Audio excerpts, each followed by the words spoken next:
सभी को नमस्कार। आज के इस वीडियो में हम क्लास 11th के मैथ्स का चैप्टर नंबर 1 जिसका नाम है सेट्स की एक्सरसाइज 1.5 का इंट्रोडक्शन देखेंगे। इस वीडियो को बनाने से पहले मैंने एक्सरसाइज 1.1, 1.2, 1.3 और 1.4 का भी इंट्रोडक्शन बना दिया है, तो मैं आपको रिकमेंड करूँगा कि आप उन वीडियोज़ को इस वीडियो से पहले देखें, वरना आपको इस एक्सरसाइज का इंट्रोडक्शन समझ नहीं आएगा। तो चलिए चालू करते हैं इंट्रोडक्शन टू एक्सरसाइज 1.5। और इसमें इंट्रोडक्शन चालू होता है एक नए टॉपिक के साथ। उस टॉपिक का क्या नाम है? Complement of a set. अब कॉम्प्लीमेंट ऑफ अ सेट क्या होता है, ये इसके बारे में थोड़ा पढ़ लेते हैं। Let U be the universal set which consist of all prime numbers and A be the subset of U which consist of all those prime numbers that are not divisors of 42। अब देखिए इन्होंने क्या किया है, you को कोई सा भी प्राइम नंबर ले लिया है, मतलब यू को प्राइम नंबर्स का सेट ले लिया है। यू के अंदर सभी के सभी प्राइम नंबर्स आते हैं, जैसे कि 2, 3, 5 ऐसे ऐसे जितने भी प्राइम नंबर्स हैं। और जो हमारा ए सेट है वो क्या है? सबसेट है यू का। ये हमको कंडीशन दी है। और ए सेट के अंदर वो सभी प्राइम नंबर्स हैं जो कि ये देखिए ये लिखा हुआ नॉट अ डिवाइजर ऑफ 42, यानी कि ए के अंदर वो सभी प्राइम नंबर्स हैं जो 42 को डिवाइड नहीं करते हैं। तो सबसे पहले तो हमको ऐसे नंबर निकालने होंगे जो कि 42 को डिवाइड करते हैं, और यूनिवर्सल सेट में से उन नंबर्स को हटा देंगे तो ए सेट निकल जाएगा। अभी देखिए आप समझ जाएंगे। सबसे पहले तो मैं क्या बोलते हैं, इसको थोड़ा नीचे कर लेता हूँ ताकि आप लोगों को समझ आ जाए, है ना। तो हम लोग ऐसे नंबर्स कैसे निकालें जो 42 को डिवाइड करते हैं? उसके लिए सिंपल है, 42 के प्राइम फैक्टर्स कर लो। किस तरीके से करेंगे देखो भाई, ये 2 से जाएगा 21 टाइम्स, फिर 3 से 7 बार, 7 से 1 बार। तो 2, 3 और 7 ये क्या करते हैं? 42 को डिवाइड करते हैं। ठीक है, क्लियर हो गया इतना। अब ए सेट के अंदर वो सभी एलिमेंट्स होंगे जो यू में तो हैं, सॉरी ए सेट के अंदर वो सभी के सभी एलिमेंट्स आ जाएंगे जो कि कंडीशन के हिसाब से बोले गए। कंडीशन में क्या बोले गए? ए सेट के अंदर वो सभी एलिमेंट्स आएंगे जो प्राइम तो है लेकिन 42 के डिवाइज़र नहीं है। तो देखो 2 तो 42 का डिवाइज़र है, 3 भी है, 7 भी है, और ये तीनों प्राइम नंबर भी हैं। तो जो ये यूनिवर्सल सेट है ना, इनमें से 2, 3, 7 निकाल दो, और उसके अलावा जितने भी प्राइम नंबर है लिख दो। कैसे लिखोगे? 2, 3, 7 निकाल दिया तो 5 आ गया, फिर 7 निकाल दिया तो फिर कौन सा प्राइम नंबर आता है? 11 और 13। उसके बाद जितने भी प्राइम नंबर से लिखते चले जाओ, 17 ऐसे ऐसे लिखते चले जाओ। तो ये यहाँ पर आपको पता चल गई। अब बात करते हैं कॉम्प्लीमेंट क्या होता है। ठीक है, ये जितना भी हमने अभी लिखा इसको हम रब कर देते हैं, वरना आप लोग कंफ्यूज हो जाओगे। क्योंकि ये ना हमने क्यों लिखा था, क्योंकि ये इसी चीज़ से हम कॉम्प्लीमेंट क्या होता है इसको समझ पाएंगे। ठीक है, तो अब यहाँ पर एक और चीज़ लिख देते हैं, 42 के एक बार फैक्टर लिख देते हैं। 2 इंटू क्या आए थे? 3 इंटू 7। ठीक है, चलिए। Does A is equals to X such that X belongs to U and X is a not a sorry थोड़ा गलत पढ़ दिया। A is equals to X such that X belongs to U and X is not a divisor of 42। अब ये set builder form में लिखा हुआ है। ठीक है, इसका क्या मतलब है? ये X क्या कर रहा है? A के अंदर के सभी एलिमेंट्स को डिनोट कर रहा है। X क्या होगा? U के अंदर होगा, यानी कि यूनिवर्सल सेट के अंदर प्रेजेंट होगा, लेकिन X डिवाइजर नहीं होगा 42 का। ये सभी एलिमेंट्स ए सेट के अंदर आ जाएंगे। ठीक है, क्लियर होगा। ये बस सेट बिल्डर फॉर्म में लिखा हुआ है। We see that 2 belongs to U but 2 not belongs to A. अब देखिए ध्यान से, जो ये हमारा यूनिवर्सल सेट था आप देख सकते हैं इसमें 2 आ गया, लेकिन जो हमने थोड़ी देर पहले ए सेट लिखा था उसमें 2 नहीं था, क्योंकि 2 क्या है? 42 को डिवाइड करता है, और इसीलिए हमने उसको ए सेट के अंदर से हटा दिया था। इसी तरीके से 3 और 7 को भी हमने हटा दिया था। यही यहाँ पर लिखा हुआ है कि 2 यू में तो है लेकिन ए में नहीं है, because 2 is the divisor of 42। अब हमने क्यों हटा दिया था ए के सेट से? क्योंकि 2 42 को डिवाइड करता है। इसी तरीके से जो 3 है उसको भी हटा दिया, जो 7 है उसको भी हटा दिया। अब जो 2, 3 और 7 है ये ऐसे एलिमेंट्स हैं जो यू के जो ए में नहीं है। ध्यान से सुनना मेरी बात को, जो 2, 3 और 7 है वो ऐसे एलिमेंट्स हैं जो यू में तो हैं, ये यू इस सेट में तो है 2, 3 और 7, लेकिन ए में नहीं है क्योंकि हमने ए से उनको रिमूव कर दिया। Which do not belong to A, यानी कि यू में तो है, यानी कि यूनिवर्सल सेट में तो है, लेकिन ए में नहीं है। The set of these prime numbers that is, इसका मतलब होता है दैट इज द सेट 2, 3, 7। अब देखिए जो हमने ए सेट निकाला था उसमें से क्या किया था, 2, 3 और 7 को हटा दिया था। तो क्या प्राइम नंबर्स आए थे हमारे, ये 5, 11, 13, 17 और ऐसे ऐसे चलता चला जाएगा। और जो हमारा यूनिवर्सल सेट था इसको भी लिख लेते हैं एक बार इधर, ताकि आप लोगों को डाउट ना रहे। ये यूनिवर्सल सेट में कौन कौन से नंबर्स थे, 2, 3, 5, 7, फिर 11, 13, 17 और ऐसे ऐसे चलता जाएगा। अब देखिए जो 2, 3 और 7 है ना, उसके अलावा ए सेट के सभी एलिमेंट्स यूनिवर्सल सेट में हैं। यानी कि 2, 3 और 7 ऐसे नंबर्स हैं जो कि यूनिवर्सल सेट में तो हैं लेकिन ए में नहीं है। तो अब यहाँ पर ए कॉम्प्लीमेंट का आता है। तो ए कॉम्प्लीमेंट की बात करें, ए कॉम्प्लीमेंट को किस तरीके से डिनोट करते हैं, जो भी सेट होता है उसका नाम लिख देते हैं, जैसे कि ए है तो ए लिख दिया और उसके ऊपर एक छोटा सा डैश लगा देते हैं, जैसे कि ये देखिए ये डैश लगा दिया। ये किस चीज़ को डिनोट करती है, ये पूरी चीज़ ए कॉम्प्लीमेंट को। और इसका मतलब क्या होता है, ऐसे एलिमेंट्स जो कि यूनिवर्सल सेट में तो हैं लेकिन ए में नहीं है। तो देखिए ऐसे कौन से एलिमेंट्स हैं, 2, 3 और 7, क्योंकि हमने इनको हटा दिया था तो ये ही आ जाएगा 2, 3 और 7। आई होप आप लोग समझ रहे होंगे कि यूनिवर्सल सेट के ऐसे एलिमेंट्स जो कि ए में नहीं हैं उनको हम ए कॉम्प्लीमेंट के अंदर रखते हैं। ठीक है, आई होप आप लोगों को ये चीज़ समझ आ गई होगी।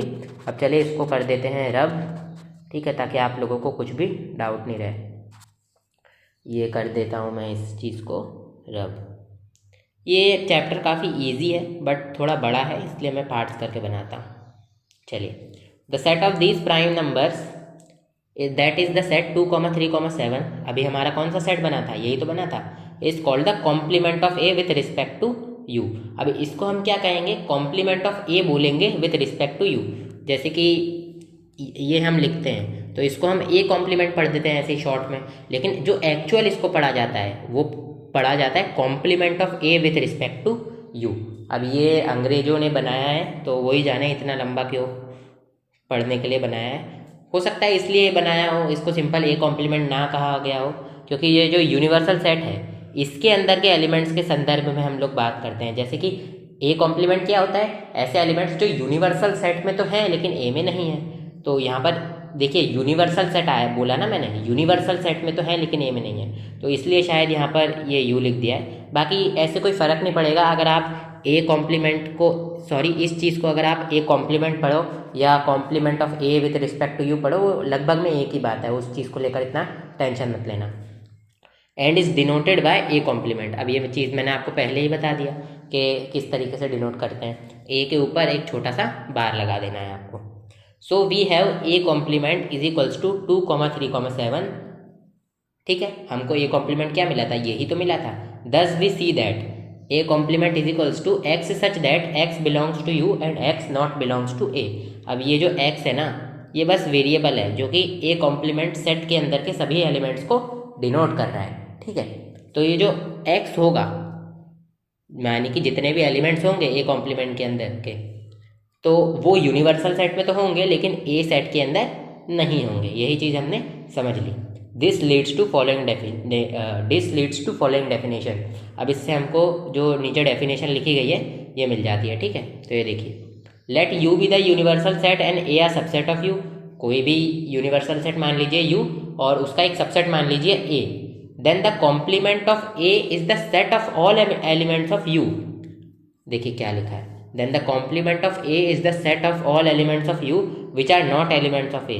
तो जो ए कॉम्प्लीमेंट होगा वो यू के सभी एलिमेंट्स लेंगे उसमें, लेकिन ऐसे एलिमेंट्स होने चाहिए जो ए में नहीं है। यानी कि यही बात बोली जा रही है, ऐसे एलिमेंट्स जो यूनिवर्सल सेट में तो हैं लेकिन ए में नहीं है।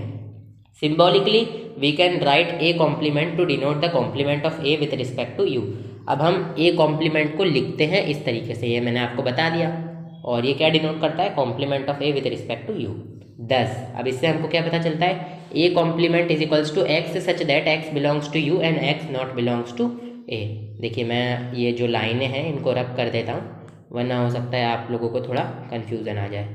ठीक है, मैंने इनको रब कर दिया। अब देखिए तो ए कॉम्प्लीमेंट क्या होगा, x such that x belongs to U. ये एक्स मैंने आपको बार बार बता रहा हूँ, सेट के अंदर के ए कॉम्प्लीमेंट सेट के अंदर के एलिमेंट्स को डिनोट कर रहा है। वो यूनिवर्सल सेट में तो होंगे लेकिन ए सेट के अंदर नहीं होंगे। ठीक है, ये चीज़ तो आपको मैंने पहले ही बता दी। Obviously A complement is equals to universal set minus ए।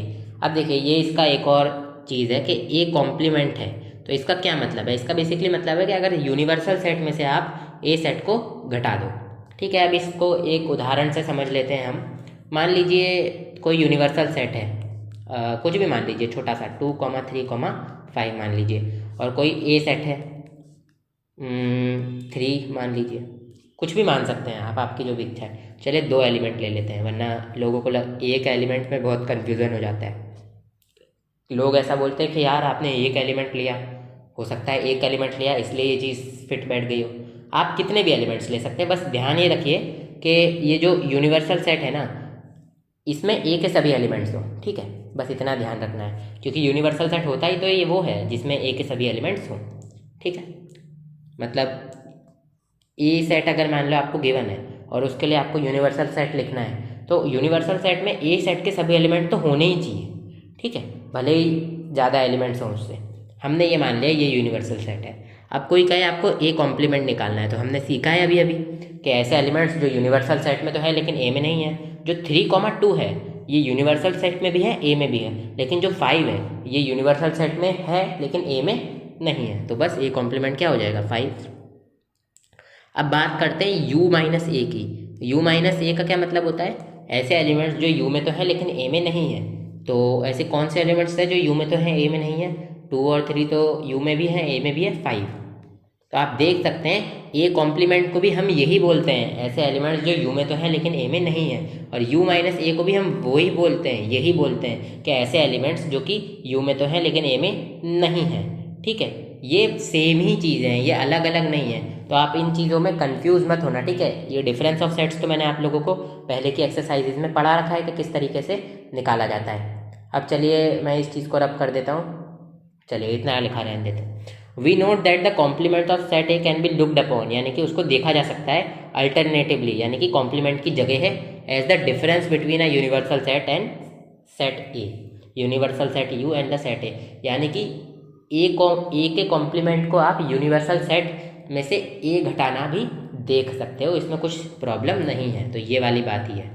ठीक है, अब चलिए अब इससे रिलेटेड कुछ और छोटी सी चीज़ें हैं उनको भी देख लेते हैं। चलिए तो आगे देखते हैं कॉम्प्लीमेंट से रिलेटेड क्या पढ़ना है। तो अब देखिए कुछ नियम दिए गए हैं, कुछ यहाँ पर देखिए एक कोई लॉ है उससे हमको समझाया गया है। देखिए ए यूनियन बी का कॉम्प्लीमेंट, यानी कि अगर आप ए यूनियन बी करो उसका कॉम्प्लीमेंट कर दो तो वो इक्वल होगा A complement intersection B complement. ठीक है, अब ये यहाँ पर आपको बोला गया है। ये यूनियन इंटरसेक्शन को तो मैंने आपको पिछले वीडियोज़ में समझा दिया था। अब इसी तरीके से हमको ये बोला गया कि ए इंटरसेक्शन बी का कॉम्प्लीमेंट अगर हम कर दें कि ए इंटरसेक्शन बी का कॉम्प्लीमेंट, तो वो इक्वल होगा A complement union B complement के। अब देखिए ये जितनी भी चीज़ें हैं ना, ये हो सकता है आपको लग रही हो भाई ये कैसे इक्वल होगा, इसको हम अभी थोड़ी देर में समझेंगे। ठीक है, इसी वीडियो में समझेंगे। These 2 results are stated in words as follows.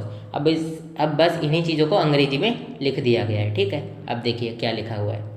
The complement of the union of two sets is the intersection of their complements and the complement of the intersection of two sets is the union of their complements।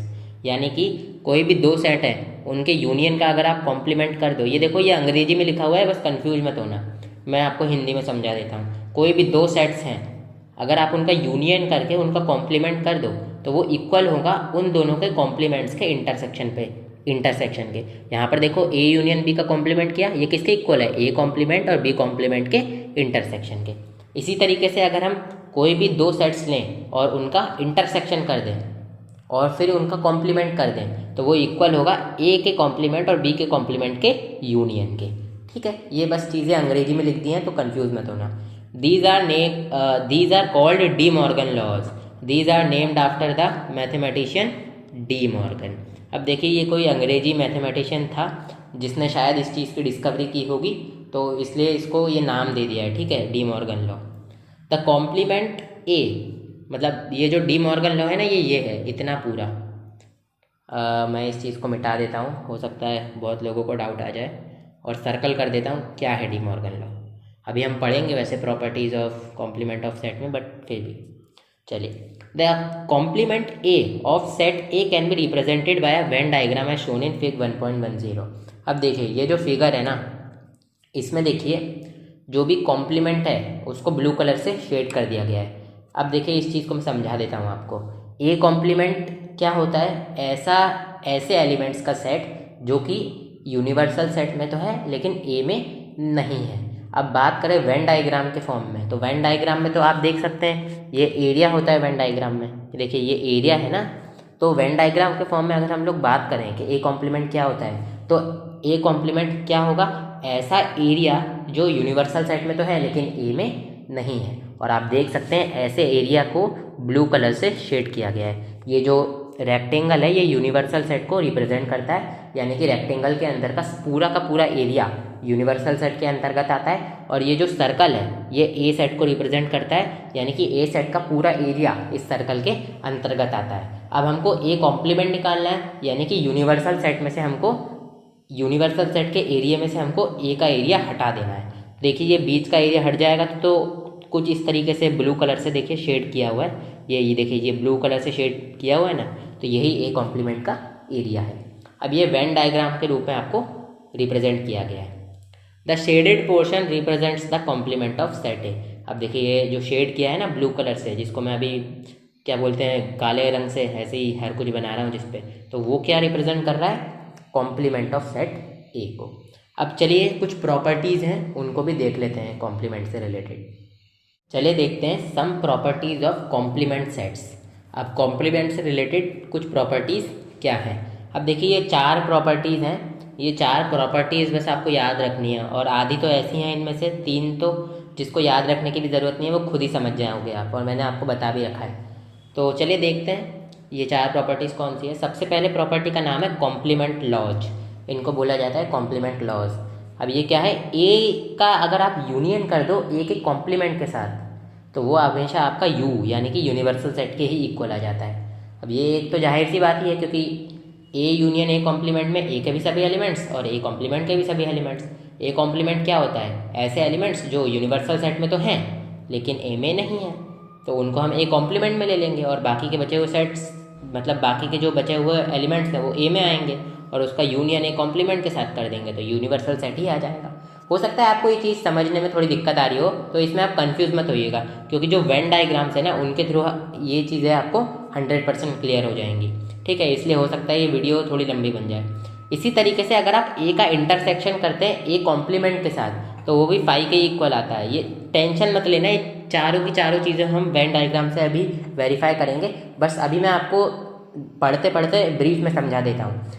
A complement के अंदर वो सभी elements आते हैं जो ए में नहीं है लेकिन यूनिवर्सल सेट में है, और ए के अंदर वो सभी एलिमेंट्स आते हैं, मतलब ए तो कुछ भी हो सकता है ना, और ए कॉम्प्लीमेंट के अंदर वो एलिमेंट्स आएंगे जो यूनिवर्सल सेट में है लेकिन ए में नहीं है। तो ए और ए कॉम्प्लीमेंट में कुछ कॉमन तो होगा नहीं, इसलिए उनमें कुछ कॉमन नहीं होगा, तो इनका इंटरसेक्शन क्या आ जाएगा? फाई आ जाएगा।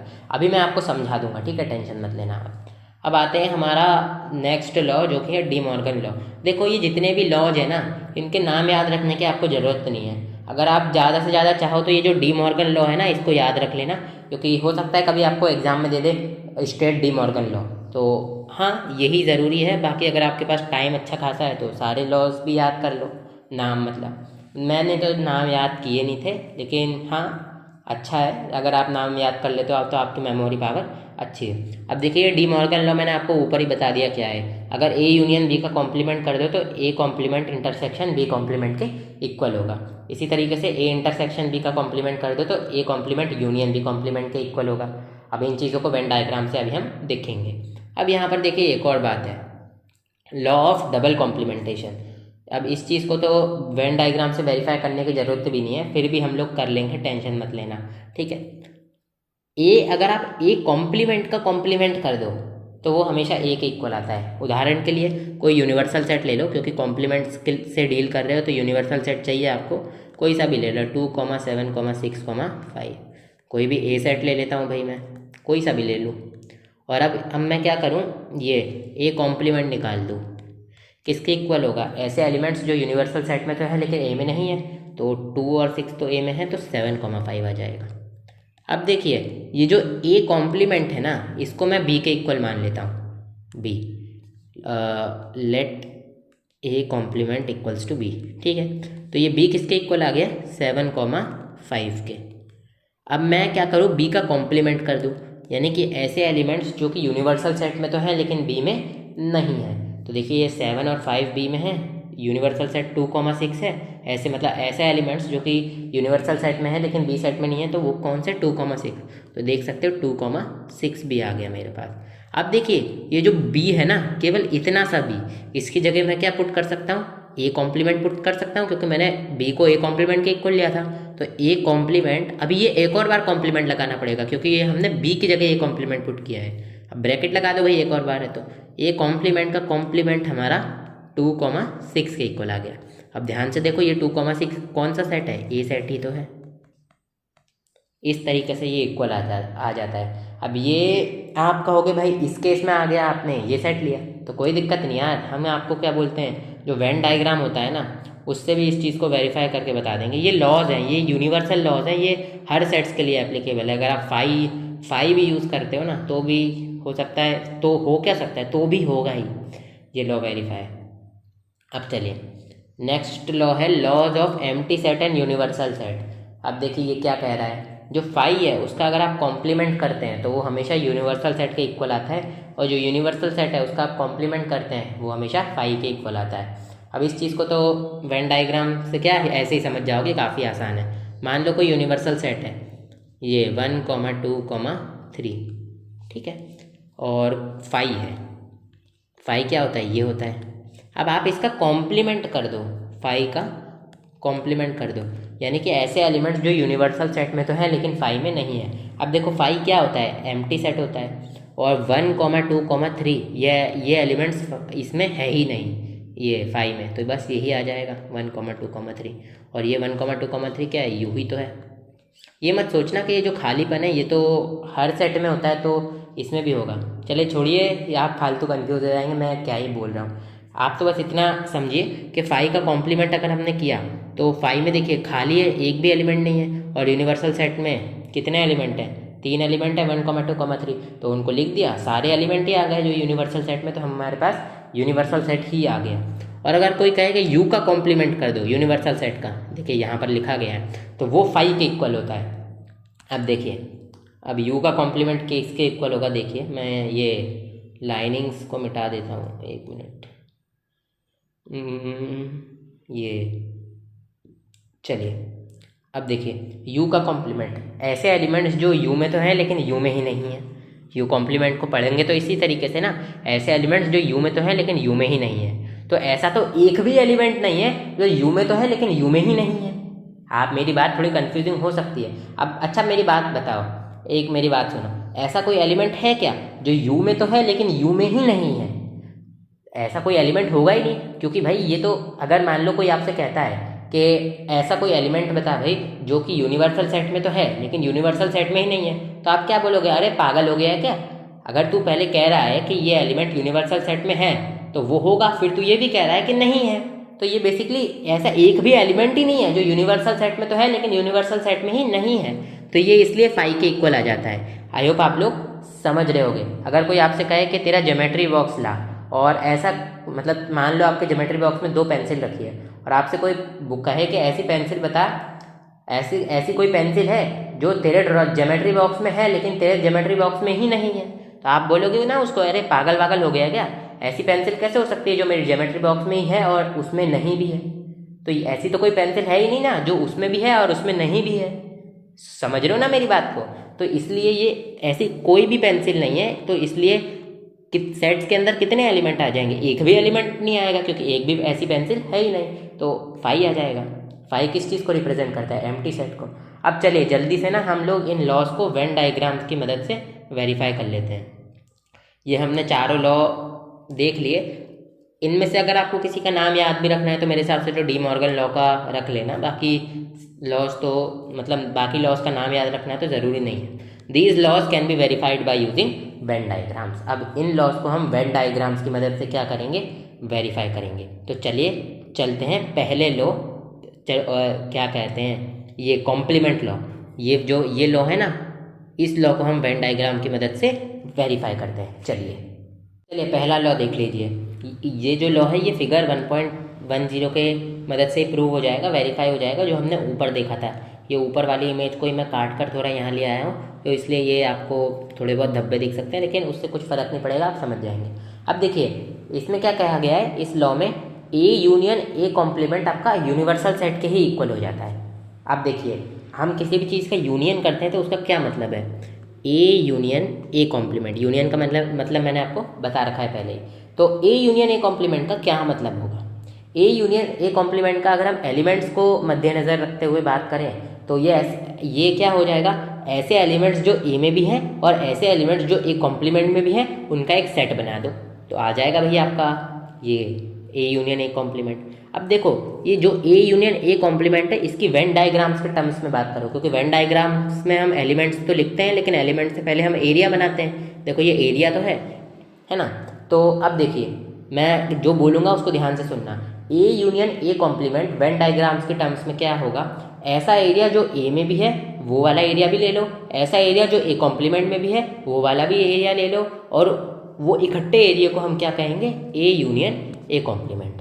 ठीक है, अब आप ध्यान से देखो, जो ये स्क्वायर है, स्क्वायर नहीं है, ये एक रेक्टेंगल है, ये रेक्टेंगल पूरा यूनिवर्सल सेट को रिप्रेजेंट करता है, और ये जो ए सेट है अंदर का ए सेट है, ये ए सेट के एरिया को रिप्रेजेंट करता है, ये वाइट वाला हिस्सा जो ब्लू कलर से शेडेड नहीं है, और जो एरिया ब्लू कलर से शेडेड है वो ए कॉम्प्लीमेंट को रिप्रेजेंट करता है। तो आप देखो इस एरिया में, ये जिस एरिया को मैंने ब्लैक कलर से शेड किया, उस एरिया में अगर आप ये ब्लू कलर वाला एरिया जोड़ दोगे तो ये पूरा रेक्टेंगल का एरिया ही तो आ जाएगा।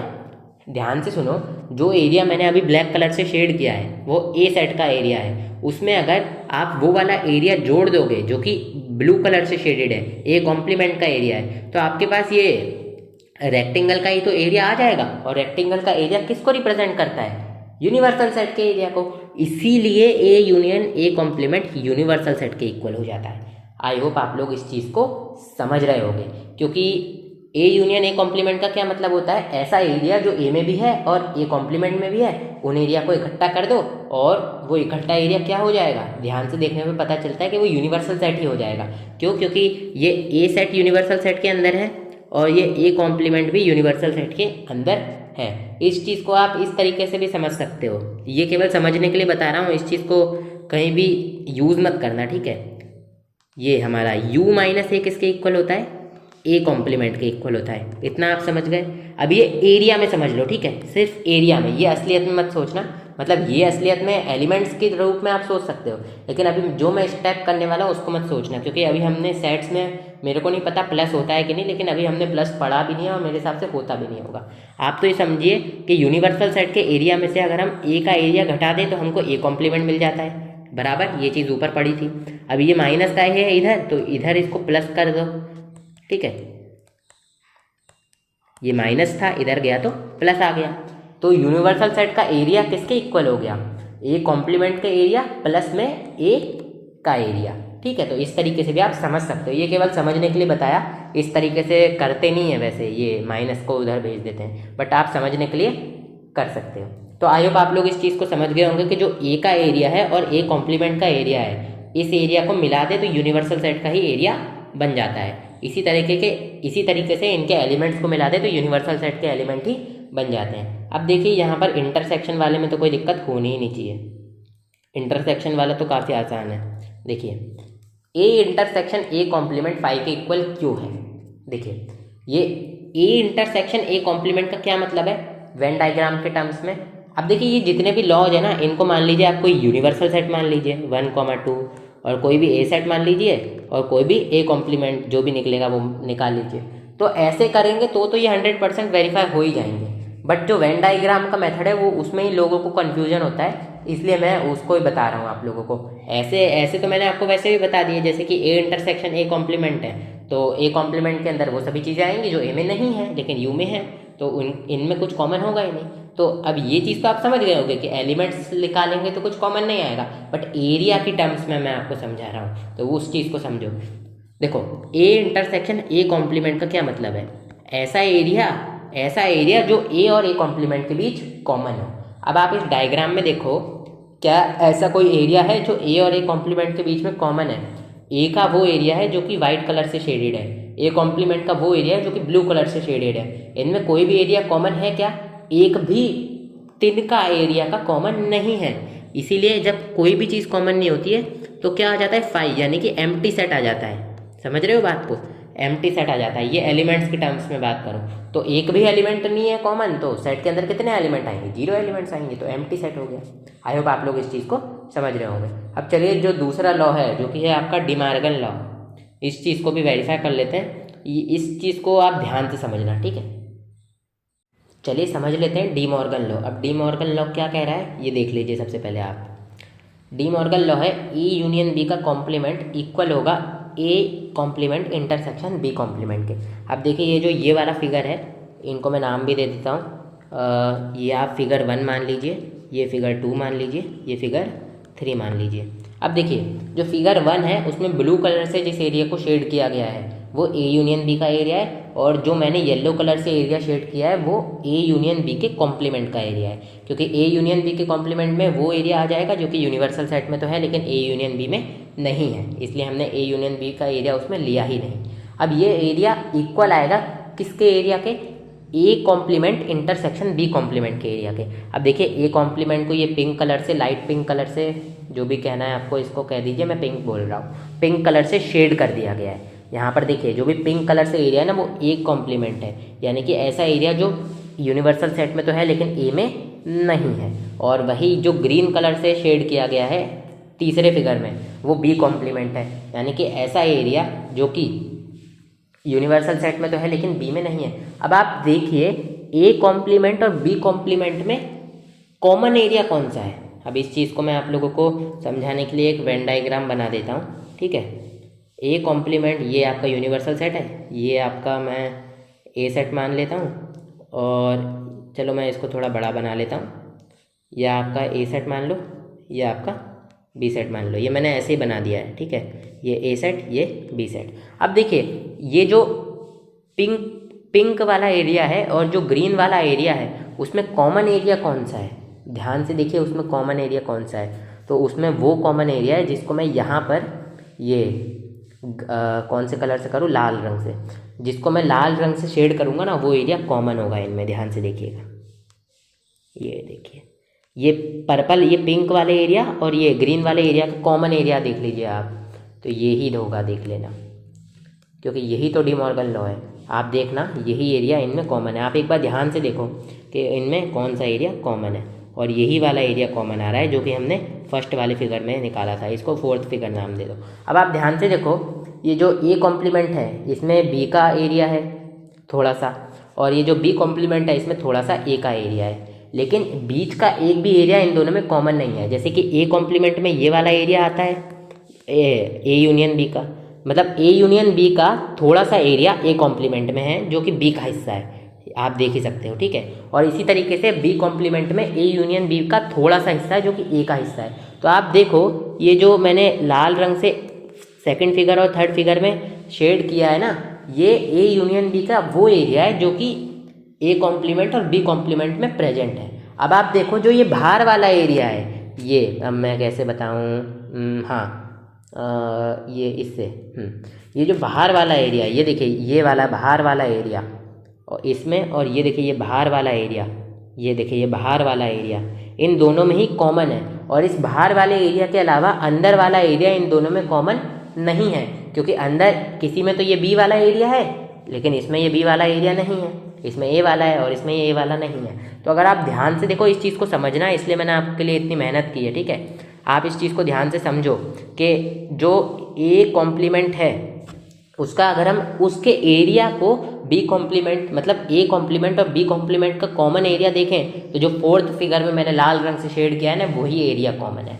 आप ध्यान से एक बार गौर करो कि ये पिंक और ग्रीन में कॉमन क्या है, तो देखोगे अरे सिर्फ बाहर वाला एरिया कॉमन है, क्योंकि जो बी है, बी का एरिया इस पिंक कलर से शेड किया गया है, लेकिन वो ए, हाँ ए यूनियन बी में जो बी का थोड़ा सा हिस्सा है ए कॉम्प्लीमेंट दूसरे फिगर में।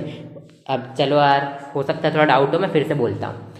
ए यूनियन बी का जो थोड़ा सा एरिया है दूसरे फिगर में, उसको मैंने हल्के से लाल रंग से शेड कर दिया है। यहाँ पर देखो ये हल्का सा लाल रंग यहाँ पर शेडेड है। चलो यार, अब मैं आपको सिंपल भाषा में समझा रहा हूँ, अब आपको समझ आ जाएगा। अब देखो, जो ए यूनियन बी का थोड़ा एरिया है ना बी का, वो ए कॉम्प्लीमेंट के अंदर भी आता है थोड़ा सा एरिया, और जो भी एरिया आता है वो थोड़ा सा एरिया वो कौन सा है, ये वाला है जिसको मैंने लाल रंग से शेड कर रखा है। इसी तरीके से मैं लाल रंग से उस एरिया को भी शेड कर देता हूँ ए यूनियन बी का, जो कि बी कॉम्प्लीमेंट के अंदर का आता है थोड़ा सा एरिया। ये देखिए, ये जो अंदर वाला एरिया है ना जिसको मैंने लाल रंग से शेड किया है, ये ए यूनियन बी का थोड़ा सा एरिया है जो कि बी कॉम्प्लीमेंट के अंतर्गत आता है। ये गलती से बाहर निकल गए, ये बाहर नहीं निकलने हैं, आप समझ जाइएगा। और अब अगर आप ये ओवरऑल अगर आप ये देखेंगे कि ये पिंक कलर और ये ग्रीन कलर में कॉमन एरिया कौन सा है, तो आपको जो मैंने फोर्थ वाले फिगर में लाल रंग से जिसको शेड किया है वही एरिया इन दोनों में कॉमन आएगा। ठीक है, आप ध्यान से देखिए, आपको पता चल जाएगा। मेरे को तो पता चल गया, और आई होप मैंने आपको इतना समझाया आपको भी पता चल गया होगा। अब चलिए ये देख लेते हैं कि ये ए इंटरसेक्शन बी का कॉम्प्लीमेंट करते हैं तो ये इसके इक्वल कैसे आ जाता है। चलिए अब इस चीज़ को देख लेते हैं कि ए इंटरसेक्शन बी का कॉम्प्लीमेंट कैसे A complement union B complement के इक्वल आता है। अब देखिए, ए इंटरसेक्शन बी को मैंने पहले से ही एक फिगर बना रखा है। अब जो मैं इन फिगर्स को नाम दे देता हूँ, इसको पहला फिगर मान लीजिए, ब्लैक कलर से लिख देता हूँ क्योंकि लाल कलर से तो मैं शेड करूँगा। इसको पहला फिगर मान लीजिए, इसको दूसरा, इसको तीसरा। ठीक है, और अब पहले फिगर के अंदर जिस एरिया को मैं लाल रंग से शेड कर रहा हूँ ना, जिस भी एरिया को पहले फिगर के अंदर मैं लाल रंग से शेड कर रहा हूँ, वो एरिया क्या है, ए इंटरसेक्शन बी का कॉम्प्लीमेंट है। ठीक है, ये जितने भी एरिया को मैंने लाल रंग से शेड कर रहा हूँ वो एरिया क्या है, ए इंटरसेक्शन बी का कॉम्प्लीमेंट है। ठीक है, याद रखना, लाल रंग से जिस एरिया को मैंने शेड किया है वो क्या है, ए इंटरसेक्शन बी का कॉम्प्लीमेंट है। ये देखिए, बीच वाला जो एरिया है जो कि ब्लू कलर से शेडेड है वो इसमें नहीं आ रहा है। तो रेड कलर से जिस एरिया को शेड किया है वो क्या है, ए इंटरसेक्शन बी का कॉम्प्लीमेंट। ये मैंने लिख दिया ताकि आप लोगों को क्लियर रहे। अब देखिए, ये जो रेड कलर का एरिया है ना, ये इक्वल होगा इन दोनों के यूनियन एरिया के, यानी कि ए कॉम्प्लीमेंट का अगर हम यूनियन करते बी कॉम्प्लीमेंट के साथ, जो एरिया हमारे पास निकल कर आएगा ये उसी के इक्वल आ जाएगा। अब देखिए ये किस तरीके से, ये थोड़ा इजी है समझने के लिए, इस चीज़ को इस तरीके से समझिए। मैं आपको एक वेन डायग्राम बना देता हूँ ताकि आप लोगों को ईजी रहे, है ना। तो एक रफ सा वेन डायग्राम बनाऊँगा ताकि ज़्यादा टाइम वेस्ट ना हो आप लोगों का भी।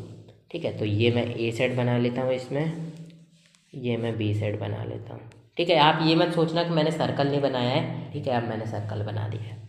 तो ये मेरा ए सेट मान लीजिए, ये बी सेट मान लीजिए। ठीक है, अब ये जो इस जो मैंने नया डायग्राम बनाया है इसको मैं फोर्थ नाम दे देता हूँ। और इस डायग्राम में मैं जिस भी एरिया को, इस डायग्राम में मैं जिस भी एरिया को ब्लू कलर से, डार्क ब्लू कलर से शेड करूँगा, उस एरिया को आपको समझ जाना है कि वो एरिया क्या है, A complement union B complement है।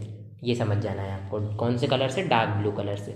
अब देखिए, A complement intersection, sorry, A complement union B complement क्या होगा, कौन सा एरिया होगा। ये हो सकता है आपको ये दिख नहीं रहा हो थोड़ा सा, तो आप ये मत सोचिएगा कि ये दिख नहीं रहा है मुझे, यहाँ पर ये लिखा हुआ ब्लू कलर से। लेकिन आप बस इतना जानिए कि जो फोर्थ नंबर का फिगर है उसमें मैं जो भी एरिया ब्लू कलर से शेड करूँगा वो क्या होगा, A complement union B complement होगा। चलो वहाँ पर आपको अगर दिख नहीं रहा होगा तो मैंने यहाँ पर लिख दिया है। ठीक है, अब देखिए, A complement union B complement में कौन सा एरिया आएगा। सबसे पहले तो उन दोनों में जो कॉमन एरिया है ना उसको लिख दो।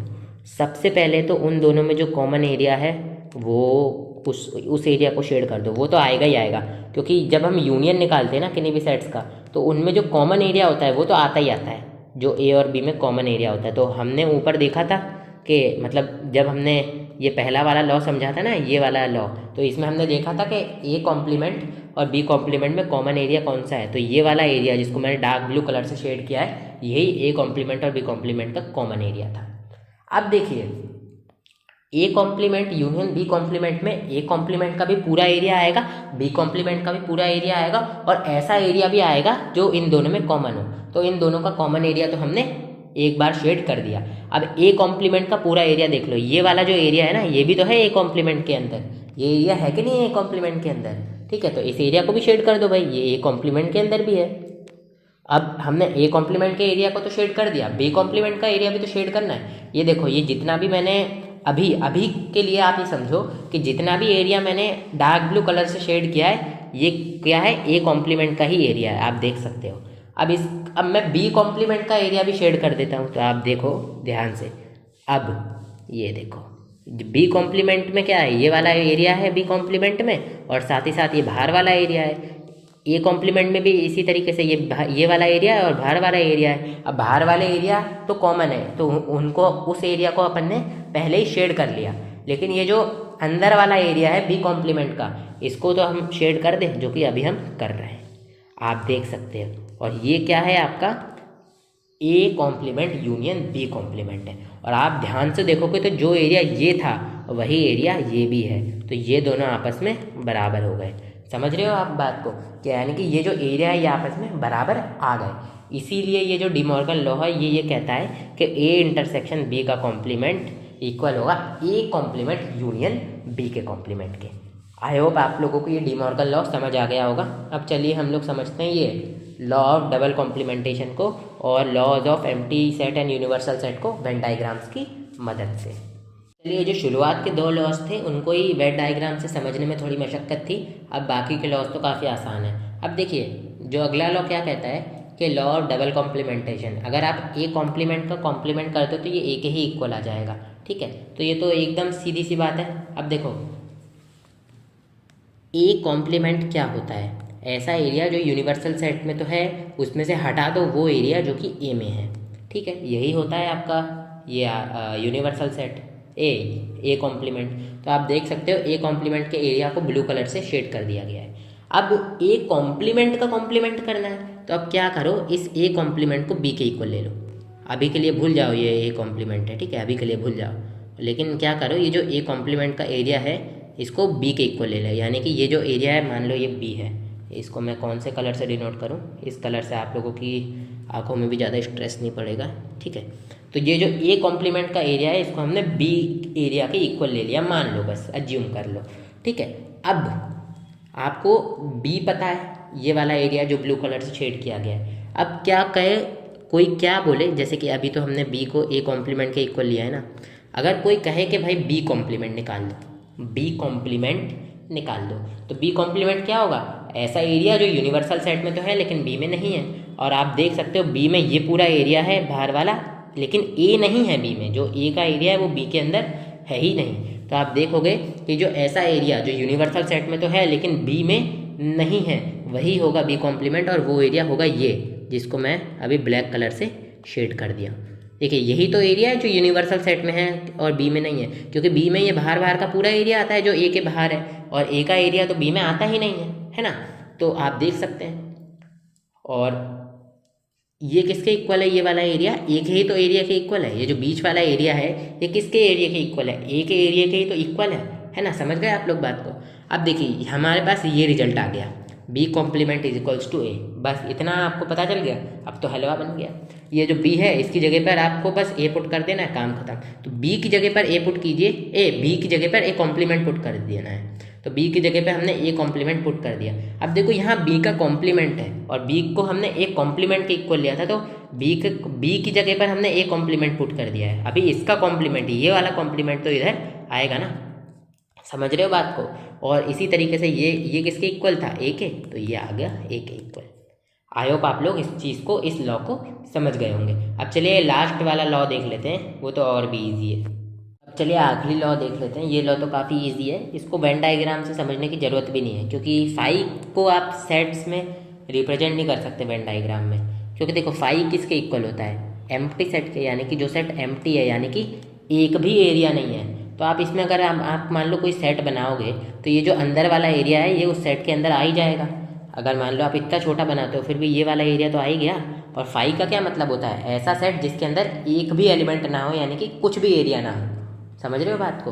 तो जिस एलिमेंट के अंदर कुछ भी एरिया नहीं है, जिस सेट के अंदर कुछ भी एरिया नहीं है, अगर उसका आप कॉम्प्लीमेंट कर दोगे, यानी कि ऐसा एरिया जो कि यूनिवर्सल सेट में तो है लेकिन फाई में नहीं है। अब आपको पता चलता है फाई में तो कोई एरिया ही नहीं है, यानी कि जो यूनिवर्सल सेट का एरिया है वही इसका एरिया भी आ जाएगा, इसलिए फाई कॉम्प्लीमेंट आपका यू के इक्वल आ जाता है। समझ रहे हो ना बात को। इसको इस तरीके से समझो, मान लो यूनिवर्सल सेट है 1, 2।